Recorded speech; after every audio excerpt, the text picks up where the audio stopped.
Kidney की बीमारी से परेशान पेशेंट्स में हार्ट अटैक आने का चांस या हार्ट की बीमारियां होने का चांस ज्यादा होता है।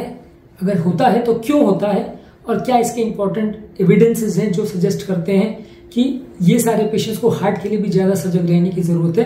क्योंकि आपको डेफिनेटली किडनी का बीमारी है, आप किडनी पर फोकस करिए, बिल्कुल करना है, जरूरी है, लेकिन इस तरह के पेशेंट्स को हार्ट अटैक आने का चांस भी कई गुना ज्यादा होता है। यदि आप उस पर फोकस नहीं करेंगे तो प्रॉब्लम्स कई गुना बढ़ जाएगी। तो आज हम डिस्कस करेंगे कि क्या एविडेंस है जो प्रूव करता है कि किडनी की बीमारी से परेशान पेशेंट्स को हार्ट अटैक होने का चांस ज्यादा होता है और इसके क्या कारण है।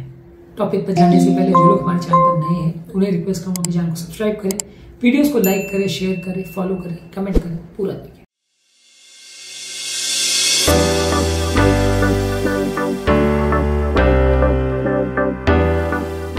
काफी ऐसे एपिडेमियोलॉजिकल स्टडीज हैं जिन्होंने कंसिस्टेंटली शो किया है कि जिन लोगों को किडनी का बीमारी होता है या एंड स्टेज किडनी की बीमारी होता है उसमें सबसे ज्यादा मृत्यु का कारण हार्ट अटैक या कार्डियोवैस्कुलर प्रॉब्लम्स की वजह से ही होता है। जिन लोगों को नॉर्मल किडनी का फंक्शन होता है उनको कंपैरेटिवली प्रॉब्लम कम देखी जाती है।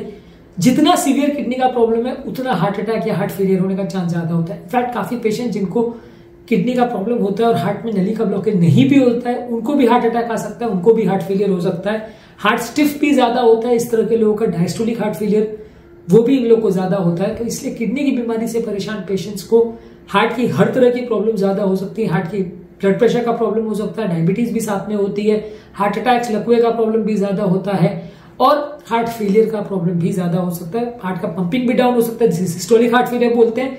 डायस्टोलिक हार्ट फेलियर यानी हार्ट की स्टिफनेस की बीमारी भी ज्यादा हो सकती है।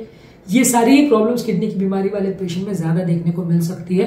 तो इसलिए हर किडनी की बीमारी से ग्रसित पेशेंट को हार्ट के लिए ज्यादा सजग रहने की जरूरत है और हार्ट के लिए रेगुलर चेकअप्स करने की जरूरत है, क्योंकि ये प्रॉब्लम्स होने का चांस कई गुना ज्यादा होता है।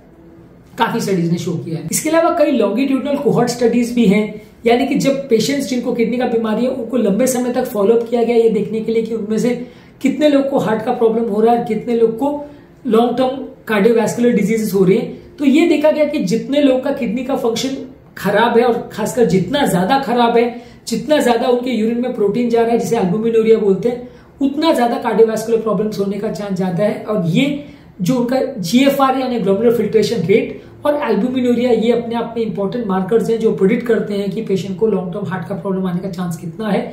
जितना ज्यादा सिवियरिटी का प्रॉब्लम है उतना ज्यादा उनको कार्डियोवैस्कुलर प्रॉब्लम्स होने का चांस भी ज्यादा है। इसीलिए इन चीजों को बहुत इंपॉर्टेंट रोल माना जाता है हार्ट अटैक के वाले पेशेंट्स में। और यदि किसी पेशेंट को किडनी का प्रॉब्लम है और खासकर प्रोटीन अगर छन रहा है, जीएफआर कम है, तो वैसे पेशेंट्स को हार्ट के लिए रेगुलर चेकअप्स की जरूरत है, नहीं तो साथ में प्रॉब्लम्स होने का चांस उनको काफी बढ़ जाता है। काफी स्टडीज और मेटा एनालिसिस ने भी ये शो किया है कि किडनी की बीमारी को हार्ट अटैक के लिए इंडिपेंडेंटली एक इंपॉर्टेंट रिस्क फैक्टर माना जा सकता है। बाकी सारी बीमारियां जैसे बीपी, शुगर, कोलेस्ट्रॉल, ओबेसिटी, ये सारी चीजों को यदि अलग भी कर दें तो भी काफी स्टडीज ने शो किया है कि किडनी की बीमारी अपने आप में भी एक इंपॉर्टेंट रिस्क फैक्टर होता है जिसकी वजह से हार्ट का प्रॉब्लम होता है। और ऐसा होने के लिए इंपॉर्टेंट कारण ये है कि कोई भी हार्ट की नलियां या शरीर की नलियों के अंदर जो इनर लाइनिंग होती है इसे एंडोथेलियम बोलते हैं, ये सिर्फ अपने आप में एक सेल का लाइनिंग नहीं होता, ये बहुत सारे इंपॉर्टेंट हार्मोनल फंक्शन भी करता है। इसका काम किडनी वाले पेशेंट में कॉम्प्रोमाइज हो जाता है, इसको एंडोथेलियल डिस्फंक्शन बोलते हैं। और काफी स्टडीज ने ऐसा शो किया है कि जिस पेशेंट में जितना ज्यादा एंडोथेलियल डिस्फंक्शन होगा उतना क्लॉटिंग का चांस, हार्ट अटैक होने का चांस या अलग अलग तरह की बीपी वगैरह की प्रॉब्लम्स होने का चांस ज्यादा होता है। तो एंडोथेलियल डिस्फंक्शन किडनी के पेशेंट में ज्यादा देखने को मिलता है। ओवरऑल शरीर में सूजन यानी इन्फ्लेमेशन भी किडनी वाले पेशेंट में ज्यादा देखने को मिलता है। आप जितने भी इन्फ्लेमेशन के मार्कर्स कराते हो वो किडनी वाले पेशेंट में ज्यादा पॉजिटिव आते हैं। ऑक्सीडेटिव स्ट्रेस भी बॉडी में ज्यादा होता है। ऑक्सीडेटिव स्ट्रेस का मतलब बेसिकली कुछ फ्री रेडिकल्स जैसे अबनॉर्मल सेल्स होते हैं जो कि बॉडी में खुले घूमते हैं और अगर इनको प्रॉपरली खत्म नहीं किया गया या इनको प्रॉपरली इनको ट्रीट नहीं किया गया, कई बार विटामिन लेने से, विटामिन ई, विटामिन ए जो एंटीऑक्सीडेंट्स होते हैं वो इनको कम करने या खत्म करने का काम करते हैं, उनको प्रॉपरली अगर कंट्रोल नहीं किया जाता है तो ये आपकी उम्र को बढ़ाते हैं, अलग अलग तरह के कैंसर कर सकते हैं, हार्ट अटैक, लकवे का कारण बन सकते हैं। ये भी किडनी की बीमारी वाले पेशेंट में ज्यादा देखने को मिलता है। इसके अलावा किडनी की बीमारी वाले पेशेंट्स में नलियां थोड़ी ज्यादा स्टिफ हो जाती है, हार्ड हो जाती है, जिसकी वजह से ब्लड प्रेशर का प्रॉब्लम ज्यादा होता है। इस तरह के पेशेंट में कोलेस्ट्रॉल का प्रॉब्लम भी थोड़ा ज्यादा देखने को मिलता है, इनका कोलेस्ट्रॉल मेटाबॉलिज्म भी गड़बड़ हो जाता है।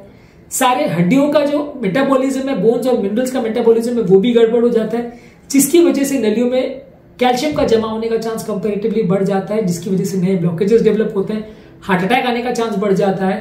और किडनी के पेशेंट में जो रेनिन एंजियोटेंसिन सिस्टम है, जो कि ब्लड प्रेशर को कंट्रोल करने के लिए बॉडी का सबसे इंपॉर्टेंट सिस्टम है, वो भी कॉम्प्रोमाइज हो जाता है, जिसकी वजह से किडनी वाले पेशेंट्स में हार्ट अटैक्स होने का चांस और ब्लड प्रेशर होने का चांस कई गुना ज्यादा होता है। तो ये सारे इंपॉर्टेंट कारण है जिसकी वजह से किडनी वाले पेशेंट्स में हार्ट की बीमारियां या कार्डियोवास्कुलर प्रॉब्लम्स होने का चांस ज्यादा होता है। इसके अलावा एक और इंपॉर्टेंट कारण ये भी है कि किडनी की बीमारी से ग्रसित पेशेंट्स में ज्यादातर जो रिस्क फैक्टर्स है, जैसे कि बीपी, शुगर, कोलेस्ट्रॉल है, उम्र है, या ओवरऑल पहले का हार्ट अटैक या हार्ट फेलियर के जो प्रॉब्लम्स है, ये ज्यादातर बहुत कॉमन होते हैं। ये कारण है कि ये सब रिस्क फैक्टर्स जो हार्ट अटैक भी करवाते हैं, यही सब रिस्क फैक्टर्स हैं जो किडनी का प्रॉब्लम भी कराते हैं। तो इसमें बहुत ज्यादा कॉमन फैक्टर्स है। कोई व्यसन भी अगर आप करते हैं, स्मोकिंग, अल्कोहल वगैरह भी करते हैं, तो वो भी हार्ट को अफेक्ट करता है, वो भी किडनी को अफेक्ट करता है। वजन अगर ज्यादा है तो वो भी हार्ट और किडनी दोनों को अफेक्ट करता है। रेगुलर एक्सरसाइज आप नहीं करते हो तो वो भी आपके दोनों सिस्टम को अफेक्ट करता है। यानी ये दोनों बीमारियों में जो रिस्क फैक्टर्स है वो काफी हद तक सेम है।